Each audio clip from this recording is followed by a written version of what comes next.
इस वीडियो को देख लिया तो आपका लाइफ चेंज हो सकता है। ये वीडियो आपका जिंदगी बदल देगा।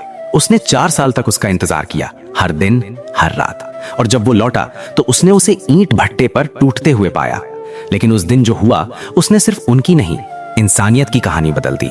सालों बाद जब सरकारी गाड़ी गांव की कच्ची सड़क पर धीरे धीरे धूल उड़ाती हुई आगे बढ़ रही थी, तब उस रास्ते पर खड़े किसी भी इंसान को यह अंदाजा नहीं था कि उस गाड़ी में बैठा शख्स कभी इसी गांव की धूल में खेला था, इसी मिट्टी में गिरा था और इसी जमीन पर खड़े होकर उसने सपने देखे थे।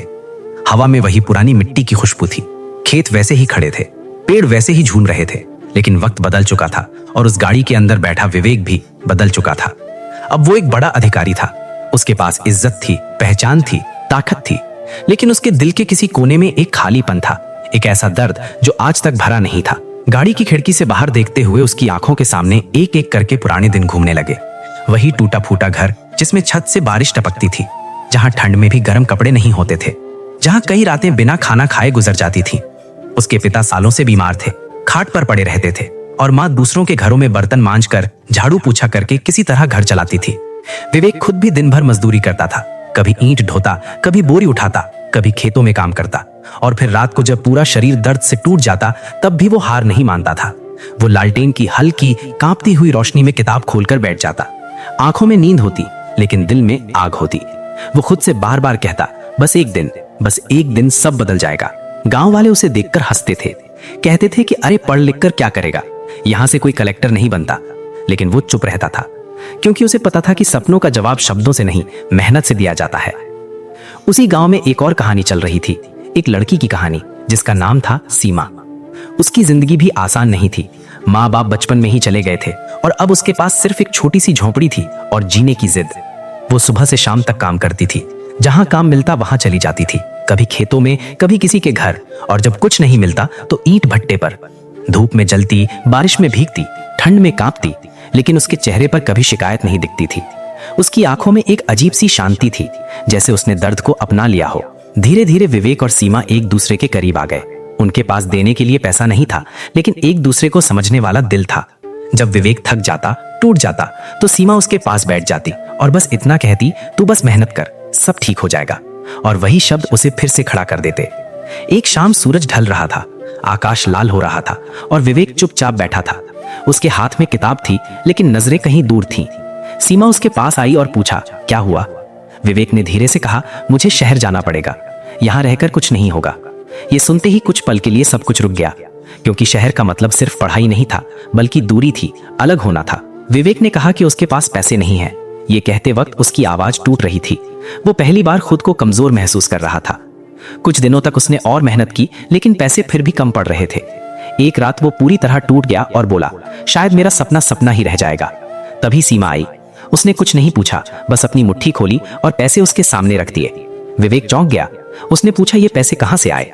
सीमा ने नजरें झुका ली और बोली, तू शहर जाएगा, बस पढ़ाई कर। विवेक समझ गया कि ये पैसे उसकी मेहनत नहीं, उसका त्याग है। उसने मना किया, लेकिन सीमा ने पहली बार सख्ती दिखाई और कहा, अगर तू नहीं गया तो ये सब बेकार हो जाएगा। उसकी आंखों में इतना विश्वास था कि विवेक मना नहीं कर पाया। कुछ दिनों बाद वो शहर चला गया। बस चली और सीमा वहीं खड़ी रही जब तक वो नजरों से ओझल नहीं हो गया। उस दिन से उसकी जिंदगी में एक खालीपन आ गया, लेकिन उसने इंतजार करना नहीं छोड़ा। शुरुआत में चिट्ठियां आती रहीं, हर खत में संघर्ष था, दर्द था, उम्मीद थी, लेकिन धीरे धीरे खत कम हो गए और फिर बंद हो गए। लेकिन सीमा का इंतजार खत्म नहीं हुआ। हर दिन वो डाकिये की राह देखती, हर आवाज पर मुड़कर देखती, लेकिन कोई नहीं आया। जीने के लिए उसने ईंट भट्टे पर काम शुरू कर दिया। सुबह से शाम तक वो मिट्टी गूंथती, ईंटें ढोती, हाथों में छाले पड़ गए, पैर फट गए, लेकिन दिल अब भी किसी का इंतजार कर रहा था। उधर शहर में विवेक भी संघर्ष कर रहा था। भूखा रहा, गिरा, टूटा, लेकिन रुका नहीं। धीरे धीरे उसकी मेहनत रंग लाई और एक दिन वो सफल हो गया। वो अधिकारी बन गया। उसकी जिंदगी बदल गई, लोग बदल गए, लेकिन उस रात जब वो अकेला बैठा था, उसे पहली बार एहसास हुआ कि उसने कुछ बहुत जरूरी खो दिया है। कुछ दिनों बाद उसकी पोस्टिंग उसी जिले में हुई। जब वो गांव पहुंचा तो सब कुछ बदल चुका था, लेकिन उसका दिल किसी को ढूंढ रहा था। उसने ड्राइवर से ईंट भट्टे के बारे में पूछा और गाड़ी वहीं रुक गई। वो नीचे उतरा और मजदूरों की भीड़ में उसकी नजर एक चेहरे पर जाकर ठहर गई। वो सीमा थी। सिर पर ईंटें, हाथों में छाले, चेहरा थका हुआ, लेकिन वही। विवेक की सांस रुक गई। उसने धीरे से पुकारा, सीमा। सीमा रुकी, मुड़ी और कुछ पल के लिए उसे पहचान नहीं पाई, फिर अचानक उसकी आंखों में आंसू आ गए। विवेक। दोनों चुप रहे। समय जैसे रुक गया था। विवेक के पास शब्द नहीं थे, सिर्फ पछतावा था। उसने कहा, चल मेरे साथ। सीमा ने पूछा, इतने साल बाद? विवेक ने सिर झुका लिया। गलती हो गई, लेकिन अब नहीं। कुछ पल की खामोशी के बाद सीमा उसके साथ चल पड़ी। दोनों गांव पहुंचे। पुराना घर टूटा पड़ा था, लेकिन यादें जिंदा थीं। विवेक ने कहा, यहीं से फिर से शुरू करेंगे। घर बना, जिंदगी बनी, और इस बार दोनों साथ थे। एक शाम दोनों आंगन में बैठे थे। आसमान में तारे थे, हवा में सुकून था। सीमा ने कहा, मैंने बहुत इंतजार किया। विवेक ने जवाब दिया, तेरे इंतजार ने ही मुझे यहां तक पहुंचाया। दोनों चुप हो गए, लेकिन इस बार खामोशी में दर्द नहीं, सुकून था। जिंदगी ने उन्हें बहुत घुमाया, बहुत तोड़ा, लेकिन अंत में फिर वहीं लाकर खड़ा कर दिया जहां से उन्होंने शुरुआत की थी। क्योंकि सच्चे रिश्ते खत्म नहीं होते, बस वक्त के नीचे दब जाते हैं, और जब वक्त सही होता है तो फिर से सांस लेने लगते हैं।